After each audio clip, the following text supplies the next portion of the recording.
Chers frères et sœurs, nous continuons l'étude des noms d'Allah subhanahu wa ta'ala et nous allons commencer aujourd'hui par voir deux de ces noms qui sont Al-Hafiz et Al-Hafiz. Le nom d'Allah subhanahu wa ta'ala, Al-Hafiz, se trouve au verset 64 de Surat Yusuf. Allah subhanahu wa ta'ala a dit dans celui-ci Fallahu khayrun hafiza. Allah est donc le meilleur hafiz, le meilleur protecteur ou préservateur. Quant à son nom, Al-Hafiz, on le trouve notamment au verset 21 de Surat Saba, dans lequel Allah subhanahu wa ta'ala a dit Wa rabbuka ala kulli shay'in hafiz. Et ton Seigneur est celui qui préserve toutes choses. Al-Hafiz et Al-Hafiz sont donc deux noms d'Allah subhanahu wa ta'ala dont le sens est relativement le même, si ce n'est qu'Al-Hafiz a un sens plus prononcé. Et ces deux noms indiquent que la préservation, Al-Hifz, fait partie des attributs et des actes d'Allah subhanahu wa ta'ala. Et cette préservation comprend deux choses. La première est la préservation de tout ce que font les serviteurs comme bien ou comme mal. Allah subhanahu wa ta'ala recense leurs actes et leurs paroles.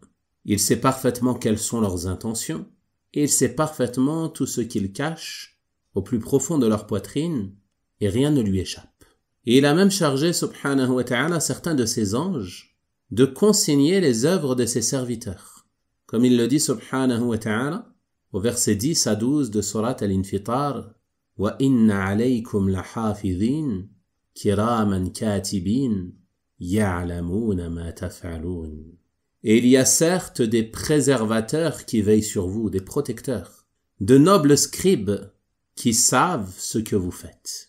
La deuxième chose comprise par la préservation d'Allah subhanahu wa ta'ala est la préservation de ses créatures. Allah subhanahu wa ta'ala préserve les cieux et la terre. وَلَا يَؤُودُهُ حِفْظُهُمَا.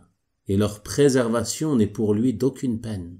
Et il préserve aussi tout ce qu'ils contiennent, et il les maintient tous jusqu'à leur terme fixé. Et Allah subhanahu wa ta'ala préserve ses serviteurs et les protège à tout instant. Et cette préservation est de deux sortes. Une préservation générale et une préservation particulière.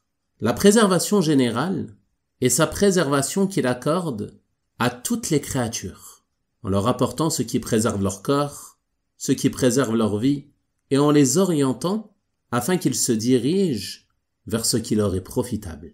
Médite simplement à ce sujet sur l'enfant à sa naissance, qui dès ses premiers instants dans ce bas monde, réclame instinctivement le lait de sa mère, et qui sait immédiatement comment procéder pour le boire. Et il en est de même chez les animaux. Tu vois l'animal à sa naissance, les yeux fermés, se diriger instinctivement vers sa mère pour boire son lait. Et ceci fait partie de la préservation générale d'Allah subhanahu wa ta'ala qu'il accorde à toutes ses créatures. La deuxième sorte de préservation est la préservation particulière. Et celle-ci est sa préservation qu'il accorde particulièrement à ses alliés, en les préservant de tout ce qui peut être nuisible pour eux. Il les secourt, il repousse de le mal, et il repousse d'eux la ruse de leurs ennemis parmi les djinns et les hommes, en préservant son serviteur croyant à hauteur de sa foi, aussi bien sur le plan mondain que sur le plan religieux. Allah subhanahu wa ta'ala préserve donc les intérêts mondains de son serviteur croyant, en préservant pour lui son corps, en préservant pour lui sa santé, en préservant pour lui ses biens, en préservant pour lui sa famille, ses enfants, et ainsi de suite. Allah subhanahu wa ta'ala dit à ce sujet au verset 11 de Surat Ar-Ra'd Lahu mu'aqqibat min bayni yaday wa min khalfi yahfazunahu min amrillah. L'homme a devant lui et derrière lui des anges qui se relaient jour et nuit et qui le préservent par ordre d'Allah. On trouve dans le tafsir de l'imam al-Baghawi rahimahullah ta'ala une parole rapportée de Mujahid qui a dit « Il n'y a aucun serviteur sans qu'il n'y ait un ange chargé de lui, qui le préserve durant son sommeil et durant son moment d'éveil. contre les djinns, les hommes et les bêtes nuisibles. Nul parmi eux ne vient à lui le visant, c'est-à-dire cherchant à lui faire du mal, sans que l'ange ne lui ordonne de reculer, à l'exception d'une chose qu'Allah a permise et qu'il atteindra. C'est-à-dire que les anges se relaient pour préserver l'homme, sous ordre d'Allah subhanahu wa ta'ala, et seul ce qu'Allah subhanahu wa ta'ala a permis peut atteindre le serviteur. Allah subhanahu wa ta'ala préserve également les intérêts religieux de son serviteur croyant, en préservant sa foi, en préservant sa religion. Il le préserve tout au long de sa vie des ambiguïtés qui pourraient le mener à l'égarement. Il le préserve également des tentations interdites qui pourraient le faire s'éloigner du droit chemin. Et il le préserve également au moment de sa mort en le raffermissant, en le faisant mourir sur la foi, et on demande à Allah subhanahu wa ta'ala de ne nous faire mourir qu'en pleine soumission. Donc si tu as foi en ces deux noms d'Allah subhanahu wa ta'ala, et que tu crois avec certitude qu'Allah subhanahu wa ta'ala est Al-Hafiz, celui qui préserve, selon les deux sens que l'on a mentionnés. Alors premièrement, ceci va te pousser à prendre garde, à ne pas faire des choses contraires à ce qu'Allah subhanahu wa ta'ala t'a ordonné. Car ces choses, tu dois avoir la certitude qu'elles seront consignées, qu'elles seront recensées et préservées, et que rien ne sera oublié. N'avez-vous pas lu la parole d'Allah subhanahu wa ta'ala qui dit au verset 49 de Surat Al-Kahf, « Wa wudi'a al-kitab » et on déposera alors le livre, le registre des œuvres de chacun d'entre nous.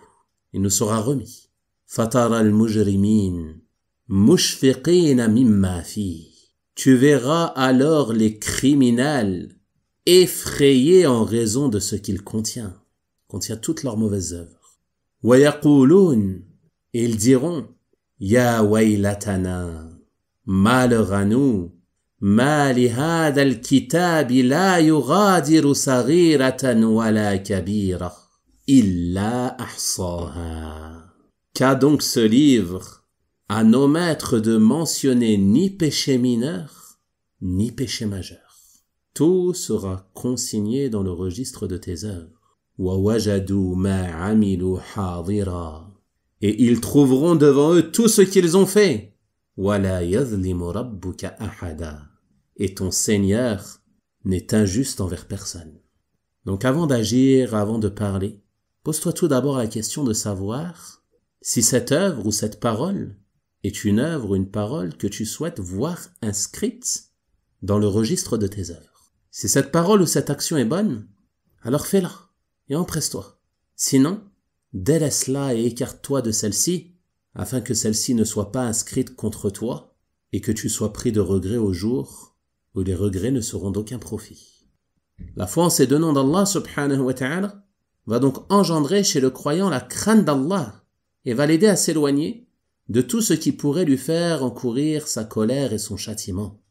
La deuxième chose est que si tu crois avec certitude qu'Allah subhanahu wa ta'ala est celui qui préserve, et plus particulièrement qu'il préserve ses serviteurs croyants, alors tu n'auras peur de nul autre que lui subhanahu wa ta'ala. Et tu ne seras effrayé par personne parmi les créatures, aussi fortes et aussi nombreuses soient-elles. Car tu auras la certitude qu'Allah subhanahu wa ta'ala est celui qui te préserve de leur mal. Tu vas donc l'invoquer, t'humilier devant lui, l'implorer, en lui demandant de te préserver lors des difficultés, de t'accorder sa préservation. Car c'est Allah subhanahu wa ta'ala seul qui préserve, et rien ne peut t'atteindre, comme on l'a vu, si ce n'est par la permission d'Allah subhanahu wa ta'ala. Tu dois donc placer ta confiance en ton Seigneur et faire les causes pour obtenir sa préservation.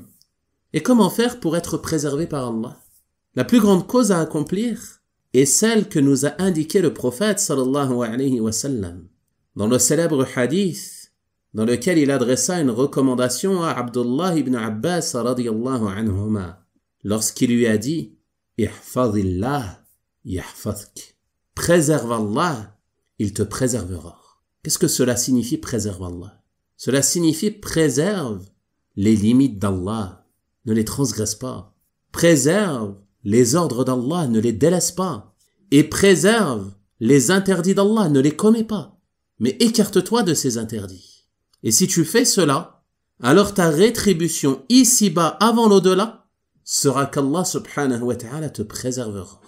Il te préservera dans ta religion et dans ta foi. Et il te préservera également physiquement. Il préservera ton corps, ta santé. Il préservera pour toi ta famille et tes biens, ainsi que tes enfants. Et il les préservera même après ta mort, si tu fais partie de ses serviteurs vertueux. Médite à ce sujet sur le récit de ces deux enfants, mentionnés dans Surat Al-Kahf, lorsqu'Al-Khadir informa Moussa, alayhi salam, de la raison qui le poussa à reconstruire ce mur dans cet endroit où les gens avaient refusé de leur accorder leur hospitalité. Il dit, et quant au mur, il appartenait à 2 garçons orphelins de la ville, et il y avait dessous un trésor qui leur appartenait. Wa kana abuhuma saliha. Et leur père était un homme vertueux. Ton Seigneur a donc voulu que tous deux atteignent leur maturité et qu'ils extraient eux-mêmes leur trésor par une miséricorde de ton Seigneur. Tu vois donc qu'Allah subhanahu wa ta'ala a préservé ces 2 orphelins et il a préservé leur trésor. Pourquoi?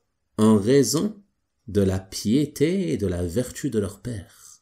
Leur père était quelqu'un qui préservait Allah, qui préservait les limites d'Allah, qui préservait les ordres d'Allah et qui préservait les interdits d'Allah. Ceci est donc d'une grande importance si tu souhaites être préservé. Omar ibn Abdel Aziz, rahimahullah ta'ala, a dit à ce sujet, Allah préserve le serviteur vertueux dans sa descendance et dans la descendance de sa descendance. Tu dois donc faire les causes pour être préservé. Ne pas penser qu'il suffit de dire « je suis croyant ». Mais tu dois faire des efforts pour vouer un culte exclusif à Allah subhanahu wa ta'ala, t'éloigner de toute forme de polythéisme majeur ou mineur. Également, faire preuve d'assiduité dans ta prière, accomplir toutes tes prières en leur temps de la meilleure des manières, en remplissant leurs conditions, leurs piliers, leurs obligations. Également, te soumettre à l'ensemble des obligations religieuses, le versement de la zakat, le jeûne du mois de Ramadan, le pèlerinage pour celui qui en a les capacités, la bienfaisance envers les parents, l'éducation des enfants, et ainsi de suite. Et tu dois également préserver les interdits d'Allah subhanahu wa ta'ala et ne pas baigner dans les péchés et espérer être préservé. Nombreux sont ceux à se plaindre de nombre de maux qui les touchent, mais qui baignent du matin au soir dans les péchés. Préserve-toi donc des péchés et préserve-toi des endroits où les péchés sont commis. Préserve ta chasteté. Baisse le regard. Ne regarde pas ce qu'Allah subhanahu wa ta'ala t'a interdit de regarder.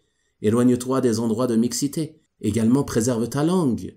Préserve ta langue du mensonge, préserve ta langue de la médisance, de la calomnie, du colportage, et ainsi de suite. Et préserve l'ensemble des membres de ton corps de la désobéissance à Allah subhanahu wa ta'ala, et ainsi tu obtiendras la préservation de ton Seigneur. Je demande donc à Allah subhanahu wa ta'ala de nous aider à préserver ses limites, de nous soumettre à ses ordres et de nous écarter de ses interdits, et qu'il nous place parmi ses serviteurs vertueux, ceux à qui il accorde sa préservation particulière, qui est une préservation qu'il n'accorde qu'à ses serviteurs croyants.